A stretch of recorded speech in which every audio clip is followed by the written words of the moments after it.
The next Karate Kid. This is such a strange movie that by the way, this is a very weird movie because unlike the other movies in the franchise, this did not get a 4K.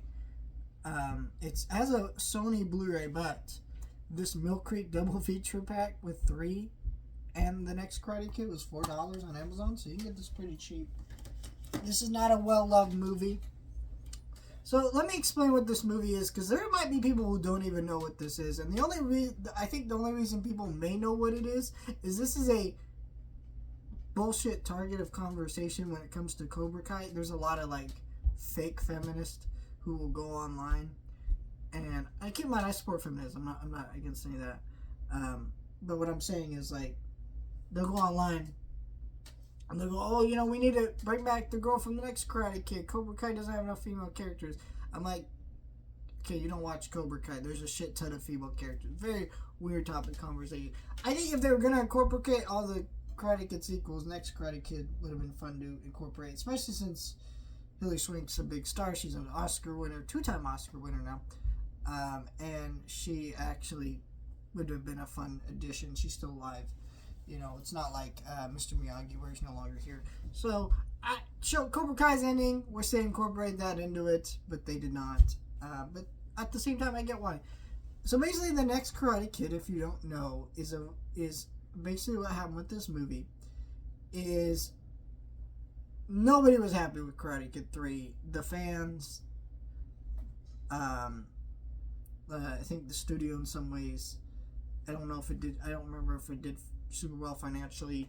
Ralph Macchio was like, hey, the story's done, there's nothing really to say, which after 3, I get it.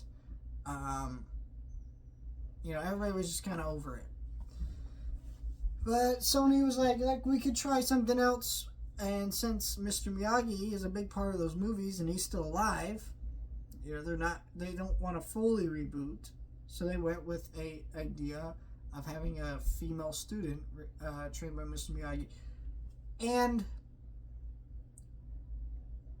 I think, I'm trying to put this as nicely as I can. That's not really what people back then would have wanted. Well, I think now there is definitely more of a female demographic that's growing in size for certain movies and things like that maybe would have accepted a movie like this. But back in the 80s and 90s, this was a dude's franchise. And I know a lot of women who love Cobra Kai, so if they did this now, I don't think anyone would have been against a female student. And now we're more used to female students because of Cobra Kai. But back then, just no one wanted this.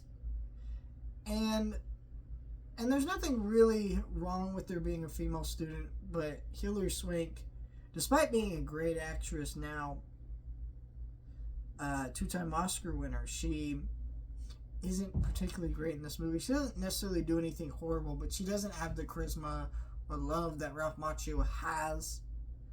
The only thing holding this together is Mr.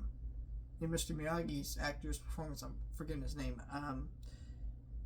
As he carries most of these movies. But what really carried those other movies wasn't just Mr. Miyagi, it was his and Daniel's relationship, even when it was on the rocks, like in part 3. And so it just, this is just a very boring movie, with not much to offer. It is not the worst thing I've ever seen, right? But it's not great either. Mr. Miyagi, as a character, it's just not. It's always nice to see him, but the rest of the movie's just not it. Also, they kind of don't even address the other movies. Like Mr. Miyagi's just full blown training another student, and that's it. Like we don't even know where Daniel's kind of at. They kind of treat this movie as a reboot, but it's not a reboot. It's very bizarre. It's kind of just